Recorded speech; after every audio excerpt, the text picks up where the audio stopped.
stand before a Takashi Murakami canvas, and the first thing that hits you is not an emotion, but a vibration. It is a cacophony of neon azure, radioactive pink, and sunshine yellow that assaults the retina with the subtlety of a strobe light. There is no shadow here. There is no horizon line where the sky meets the earth, no vanishing point to offer your eye a place to rest. Everything is pushed right up against the glass of your perception, a two-dimensional wall of aggressive cheerfulness. You are looking at the smiling flowers, perhaps his most recognizable motif. 12 perfect petals, 12 distinct candy-colored petals surrounding a face that offers you nothing but a smile, a wide, unblinking, relentless smile. At first glance, it is the epitome of kawaii, the Japanese culture of cuteness that has seduced the world with Hello Kitty and Pokemon. It feels innocent, a celebration of childhood joy and pure, unadulterated happiness. But linger in front of it for a moment longer. Let the initial sugar rush of the colors fade and observe the repetition. These flowers are rarely alone. They appear in battalions. They are stacked row upon row, a suffocating crowd of identical grins that stretches to the very edges of the frame. It stops looking like a garden and starts looking like a hive mind. The sheer density of the composition creates a paradoxical effect. It is a crowded room where everyone is screaming with joy, yet the sound is deafeningly silent. This is the visual language of Superflat, the artistic movement Murakami founded, and it is here, in this lack of depth, that the nightmare begins to take shape. Murakami is a student of Nihonga, traditional Japanese painting, which eschews Western perspective for a flatter, more graphic composition.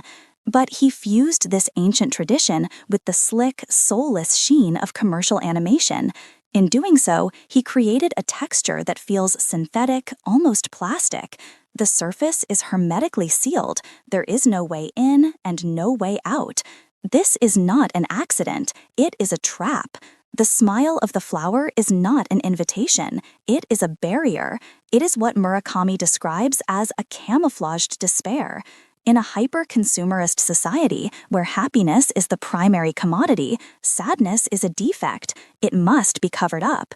The manic grin becomes a social requirement, a rigid mask that must be worn at all times to participate in the economy of cool. Consider his character, Mr. Daub. Born in 1993, Mr. Daub was designed to be a Japanese icon, a chemically distilled answer to Mickey Mouse or Sonic the Hedgehog. He has the round ears, the oversized eyes, the friendly demeanor. But unlike his Western counterparts, Mr. Daub is unstable. In some iterations, he is cute and cuddly.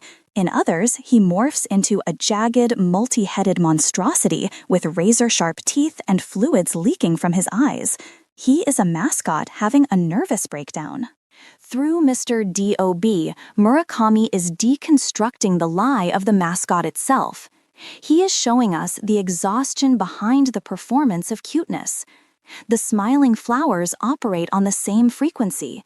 Their eyes are wide, often dilated, staring past you into a void you cannot see. They remind us of the forced smiles of service workers or the frozen expressions of dolls. It is a joy that has been manufactured on an assembly line, replicated ad infinitum until it loses all meaning. This is the first layer of the disturbing truth, that this art does not represent a celebration of Japanese culture, but a diagnosis of its psychosis. It paints a portrait of a society that has flattened its emotions into emojis, a world where the only acceptable face to show the world is one of manic, unwavering delight. When you look at a field of Murakami flowers, you are not looking at nature, you are looking at a screen. You are looking at a glitch in the cultural software. The colors are too bright to be organic. They are the colors of LEDs and neon signs, of artificial flavoring and plastic packaging. The superflat aesthetic suggests that in this world, there is no subconscious, no deep dark soul. Everything has been brought to the surface. And if everything is on the surface, then there is nowhere to hide. The anxiety, the fear, the existential dread, it's all there, hiding in plain sight, painted in the happiest colors imaginable. The smile is a scream that has been silenced by a coat of gloss varnish. It compels us to ask what kind of pain requires a mask this bright. To answer that, we must look away from the flowers and look back in time, to the moment when the sky over Japan turned white and the world changed forever. To understand the neon glare of Murakami's present, we must walk into the shadow of Japan's past. The date is August 6, 1945. A single bomb, codenamed Little Boy, drops from the belly of a B-29 bomber and detonates over Hiroshima. 3 days later, Fat Man falls on Nagasaki. These are not just historical footnotes, they are the psychic zero point of modern Japan. This is the moment the timeline fractured. Murakami argues that the blinding flash of the atomic bomb did more than destroy cities, it obliterated the Japanese national identity. The trauma was so absolute, so blindingly total, that it could not be processed directly. It had to be sublimated, it had to be flattened. In the wake of the war, Japan was occupied by the United States. The imperial army was dismantled, the emperor was humanized, and the nation was, in a very literal sense, disarmed. Murakami uses a provocative term to describe this state: political castration. Japan was forced into a state of permanent dependence, a geopolitical childhood overseen by an American father. Unable to wield power in the real world of military might and global politics, the Japanese psyche retreated inward. It retreated into the realm of fantasy. If they could not be warriors, they would be dreamers. If they could not be adults, they would be eternal children. This is where the Superflat theory transforms from an aesthetic style into a historical thesis. Murakami suggests that the obsession with kawaii, with anime, with giant robots and magical girls, is a direct response to the humiliation of defeat. The nation withdrew into a puerile culture, a safe space of innocence where the horrors of war could be rewritten as colorful adventures. But the trauma always finds a way to bleed through. The mushroom cloud, that ultimate symbol of apocalypse, begins to appear in Murakami's work not as a photograph of devastation, but as a stylized graphic icon. Look at his piece, Time Bokan. It depicts a mushroom cloud, but it is rendered in the style of a 1970s anime explosion. It is skeletal, yes, the cloud forms the shape of a skull, but it is also colorful, almost playful. It references a popular children's cartoon where the villains would be blown up at the end of every episode, only to return the next week unharmed. By turning the weapon that incinerated hundreds of thousands of people into a cartoon motif, Murakami is highlighting the mechanism of denial. The horror has been processed through the filter of pop culture until it is safe to consume. It is the Hello Kitty-fication of the apocalypse. This juxtaposition is jarring, and intentionally so. He takes the iconography of mass death and renders it with the same glossy finish as his smiling flowers. In works like In the Land of the Dead, Stepping on the Tail of a Rainbow, we see piles of skulls, distorted demons, and chaotic storms, yet they are populated by cute, wide-eyed characters. It is a fever dream of the afterlife. The grotesque and the adorable hold hands in a dance of repressed memory. Murakami is arguing that the little boy bomb created a nation of little boys, a society of suspended adolescence.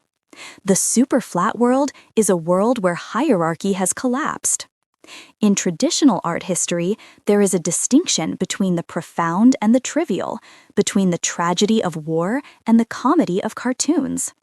But in Murakami's post-nuclear vision, the bomb flattened everything. The hierarchy of values was leveled just as the buildings were. A sticker on a schoolgirl's notebook carries the same visual weight as a religious icon. A mushroom cloud is just another graphic element to be consumed. This is the disturbing heart of his philosophy, that the only way to survive the unbearable weight of history was to make it weightless, to make it flat. The cuteness of the flowers, then, is revealed to be scar tissue. It is the new skin that grew over the burn victim of the Japanese soul. It is pink and shiny and smooth, but it covers a wound that has never truly healed. When we look at the manic energy of his work, we are seeing the hysterical strength of a survivor who refuses to acknowledge the pain. It is a desperate distraction. Look at the pretty colors. Look at the funny eyes. Don't look at the fire. Don't look at the shadow burned into the pavement.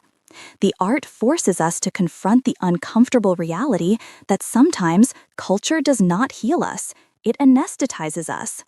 It creates a beautiful, flat barrier between us and the truth, a barrier made of smiles that hide the radiation sickness of the soul. If the atomic bomb was the catalyst, then the otaku is the result. In Japan, the term otaku traditionally carried a stigma. It referred to the obsessive geeks, the social recluses who barricaded themselves in their rooms, surrounded by mountains of manga, anime figurines, and video games. They were viewed as the psychological castrates Murakami spoke of, men who had rejected reality in favor of a curated 2D fantasy. They were the ultimate symptoms of the post-war retreat. But Murakami did something revolutionary. He didn't mock them. He crowned them. He declared that the otaku were the true inheritors of Japanese tradition, the avant-garde of the superflat world. Murakami saw in the otaku obsessiveness a reflection of the rigorous discipline of traditional Japanese craft. The way an otaku fixates on the minute details of a model kit is not unlike the way a master calligrapher obsesses over the stroke of a brush. By elevating the aesthetics of this subculture, the sexualized figurines, the sci-fi landscapes, the doe-eyed characters, into the realm of high art, Murakami staged a cultural coup. He dragged the contents of the teenager's bedroom into the white cube of the museum. But this wasn't just about validation, it was about exposure. He blew these fantasies up to monstrous proportions, forcing the elite art world to stare into the id of a traumatized generation. This blurring of boundaries reached its zenith and its most controversial peak in his collaboration with Louis Vuitton in 2002. The monogram, once a symbol of exclusive European luxury, was invaded by Murakami's jelly bean colors and smiling characters. The superflat concept leaped off the canvas and onto the handbag. Critics screamed that he had sold out, that he had reduced art to a mere product. But they missed the point. In Murakami's world, art is a product, and the product is art. There is no distinction. The flatness extends to the marketplace. By merging his art so seamlessly with commerce, Murakami was holding up a mirror to the emptiness of global capitalism. If Japan's trauma was repackaged as cool, then why not sell it at a premium markup? It is the ultimate cynical joke. The otaku's revenge is that their escapist fantasies are now the dominant aesthetic of the global luxury market. The isolation of the lonely geek has been transformed into the ultimate status symbol. But as we stand at the end of this journey, looking back at the smiling flowers, the feeling is not one of triumph. It is a profound, echoing hollowness. Murakami's work is a kaleidoscope, yes, but a kaleidoscope is just a tube of mirrors reflecting broken bits of glass. It creates a beautiful pattern, but it contains nothing. His art reflects our own void back at us. We look at the flowers, desperate for meaning, for depth, for a soul, and the flowers just smile back, flat and impenetrable. They tell us that we are all, in a way, living in the super-flat world now. We curate our lives on flat screens. We consume tragedy and comedy in the same social media feed, scrolling past a war zone to see a cat video. We have become the psychological castrates, retreating into our own digital bubbles to avoid the complexity of the real world. Murakami didn't just paint post-war Japan, he painted the future of the human condition. The disturbing truth behind Takashi Murakami's flowers is not just that they hide a history of nuclear horror, it is that they hide nothing at all. They are exactly what they appear to be, a beautiful, manic, empty surface. And the most terrifying part is that we recognize ourselves in them. We stare into the wide, unblinking eyes of the flower, waiting for it to blink, waiting for a sign of life. But it never blinks. It just keeps smiling. And eventually, we realize that the only way to survive the silence is to smile back.